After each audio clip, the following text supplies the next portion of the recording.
assim, como vocês já nos conhecem, eu vou pular a apresentação pessoal, tá?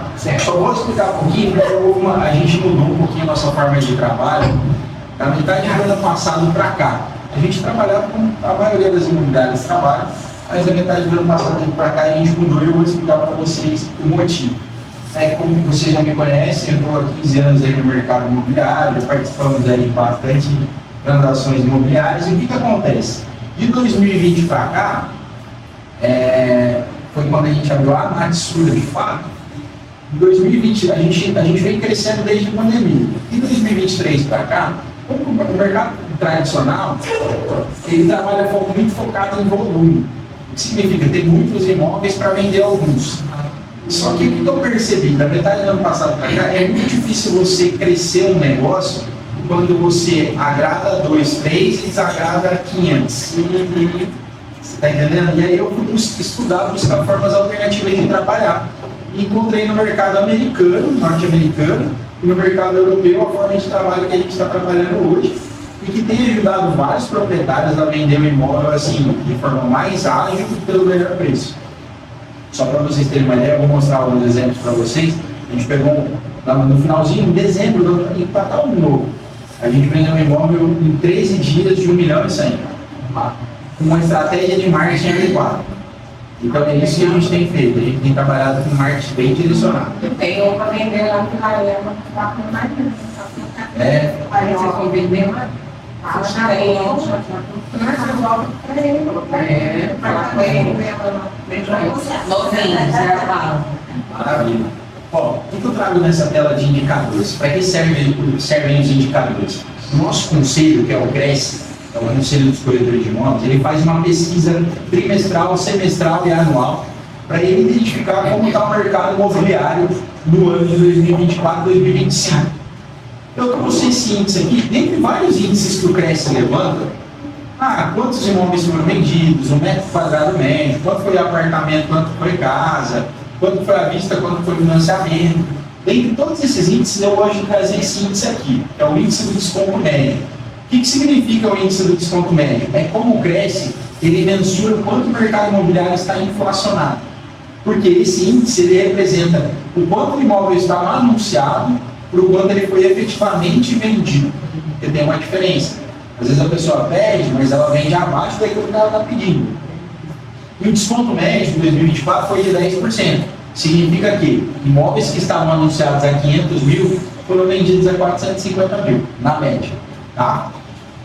Dentro dessa forma de trabalho que eu falei para vocês que a gente adotou, hoje a gente leva na média de 10 visitas e 75 dias para vender o imóvel.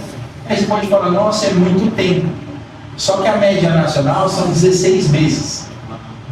São 16 meses. Então, querendo ou não, são 1 ano e 4 meses. Aqui estão 2 meses e 15 dias. Né? Isso é o que eu falei para vocês, que a gente começou a aplicar da metade do ano passado para cá.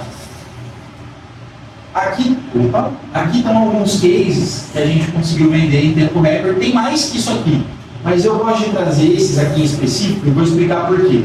Essa aqui é uma casa na Maestro Francisco Gaia, aqui no Monte Castelo. Esse aqui é o prédio atrás do Hospital Santos Dumont, Palácio de Veneza, na Vila Betânia. Essa casa é na Zona Sul. Esse apartamento fica no Serra da Estrela, esquina de frente para o Roldão. Essa casa fica aqui na 21 de abril. E essa casa aqui fica no Home Club Vila Branca, condomínio fechado. Por que eu gosto de trazer esse? Porque aqui eu tenho todos os tipos de imóvel. Eu tenho apartamento de 300 mil, eu tenho casa de 300 mil, eu tenho casa de 450, casa de 550, apartamento de 800 e casa de 1 milhão e 200. Então eu tenho todos os nichos para mostrar que essa metodologia ela tem funcionado para todos os tipos de imóvel. Eu nem coloquei outros aqui, a gente pegou um Parque das Américas aqui que a gente vendeu em 3, 4 dias também, tudo com marketing direcionado.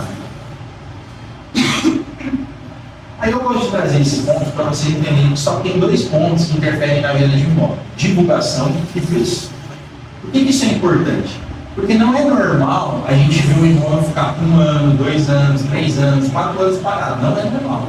É comum a gente ver, mas não deveria ser normal ser tratado dessa forma. O imóvel fica, claro, assim, ainda mais aqui no bairro. Aqui fica bastante tempo. Tem dois. A esquina? A esquina, ficou anos. Já faz. Até Não tá vendo.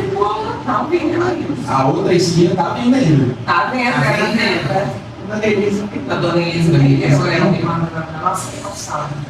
Mas vamos lá, por que eu trago isso para vocês? Porque assim, se a gente tem um imóvel que ele está sendo bem divulgado e ele está no preço de mercado, veja bem, não é abaixo nem acima, no preço de mercado, ele vai ser vendido. Agora, como que a gente sabe se o imóvel está no preço de mercado se ele está sendo bem divulgado? A gente precisa sempre investigar. Por isso que eu gosto de trazer esse termômetro. O que a gente observa? Quando as pernas estão equilibradas, preço de divulgação, é normal que a gente tenha visitas semanais, a gente tenha proposta, ainda que não seja aquela proposta que a gente realiza. Mas você percebe que aí está tendo 4, 6 visitas no mês, está tendo procura. Agora, quando o imóvel está parado, não tem visita, ou às vezes até tem visita, mas nunca tem oferta, a gente precisa entender aonde é que está falhando. Ou está falhando na divulgação, ou a precificação não está adequada. E aí eu vou falar um pouquinho sobre os dois com vocês, tá? Falando um pouquinho sobre precificação. Como que o mercado tradicional precifica um imóvel? Basicamente funciona da seguinte forma, assim, a grosso modo falando. Meu vizinho vendeu por 500, eu acho que a minha vale 550 porque a minha é melhor que a dele. Ou o que acontece muito em condomínio, tá? Esses dias eu fui lá no Icon, na Vila Eno, e a moça falou, acho que o meu apartamento vale X. Eu falei, como que ela precificou o apartamento dela? O apartamento dela é 10º andar com planejado. Ela falou, tem um primeiro andar, ela está pedindo 700 mil. Ela não vendeu. Aí tem uma no 8º andar que está pedindo 800. Então eu acho que o meu vale 900 porque o meu é melhor que o delas. Então assim, é uma questão de opinião. E na verdade, quando você para estudar, você vai ver que precificação de imóvel ele é científico, são dados. É uma pesquisa de mercado, onde a gente tem uma metodologia chamada dados comparativos de mercado. Da onde surgiu essa metodologia? Ela é normalizada pela Associação Brasileira de Normas Técnicas, a famosa ABNT. E como funciona essa metodologia? Para vocês entenderem um pouquinho mais sobre ela, é importante entender que existe uma diferença entre imóvel à venda e imóvel vendido. Por que eu falo isso?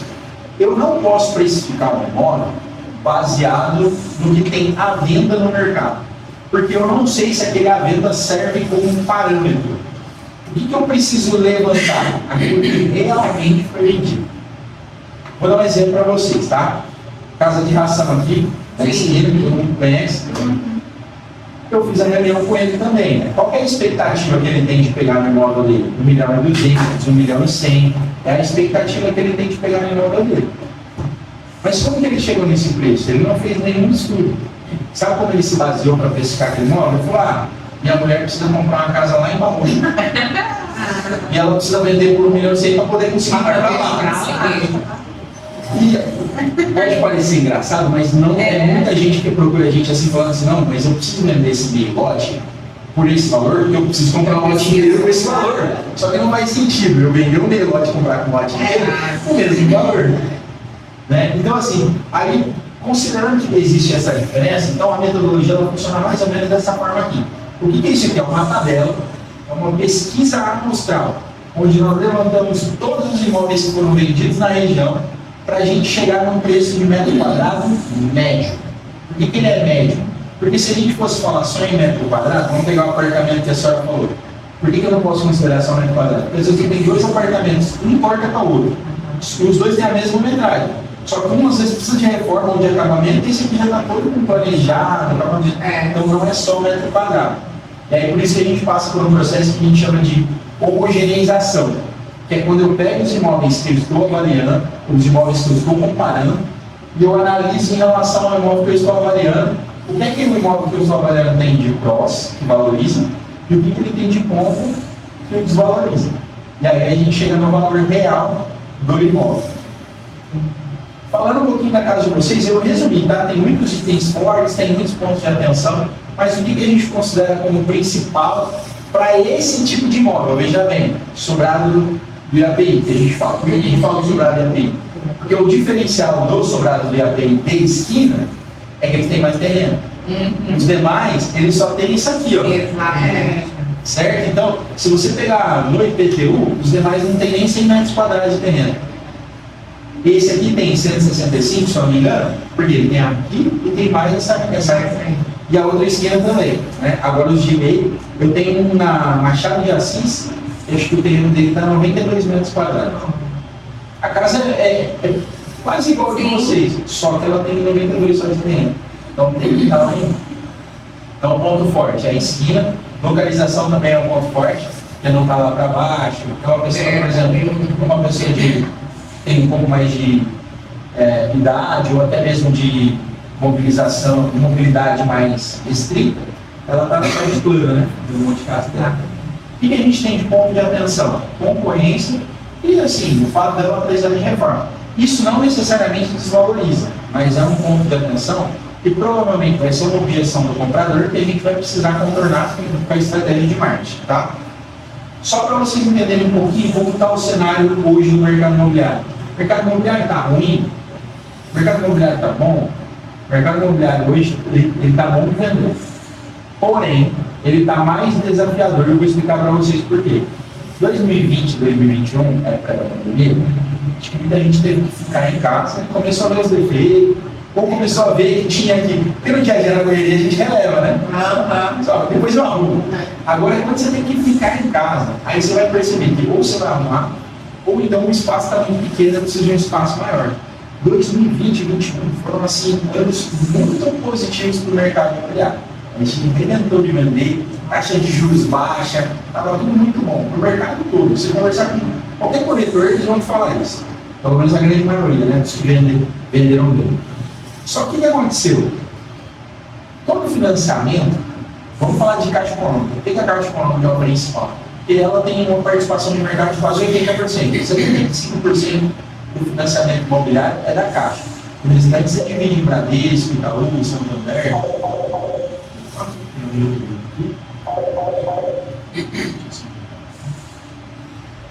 Então, o restante todo divide os 25%. E por que isso é importante entender isso? Porque quando o pessoal comprou na pandemia, eles tiraram dinheiro da poupança para comprar.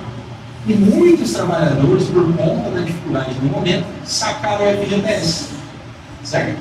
Sacando o FGTS, os dois principais fundos de empréstimo do crédito imobiliário é poupança e FGTS. O que começou a acontecer da metade do ano passado para cá? Você pode ir na agência da Caixa conversar com o gerente. Começou a faltar dinheiro. Então a Caixa, às vezes, eu tenho processo para na Caixa, e tenho vários colegas que já foi o crédito aprovado, o historial de dinheiro aprovado e não consegue assinar o financiamento porque não tem dinheiro para emprestar. Hoje eu estou com o processo parado lá. E aí o que aconteceu? As pessoas começaram a ligar no banco privado, que estava o Santander Bradesco. Só que tem uma diferença. Enquanto na Caixa você contrata uma taxa de 8% a 9%, nesses bancos você salta para 11%, 12%.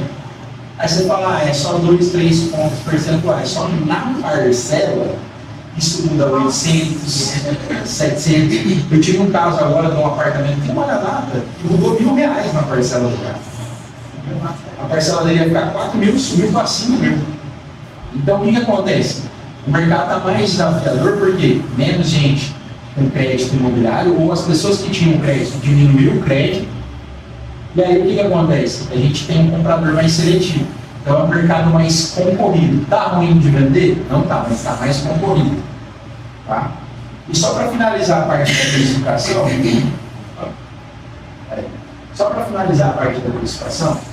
além de passar por toda a metodologia da Associação Brasileira de Normas Técnicas, a gente faz a jornada do comprador. O que é a jornada do comprador? Eu, Felipe, entro na internet como se eu fosse um cliente, como se eu fosse um comprador. E eu analiso tudo que tem parecido com o seu imóvel. Por que é importante a gente fazer isso? Porque toda vez que a gente vai abrir um negócio, a gente precisa analisar a concorrência. O imóvel é a mesma coisa. Eu preciso analisar o que concorre com o meu imóvel, para ver se da forma como eu vou divulgar, pelo preço que eu vou divulgar, o meu imóvel está competitivo.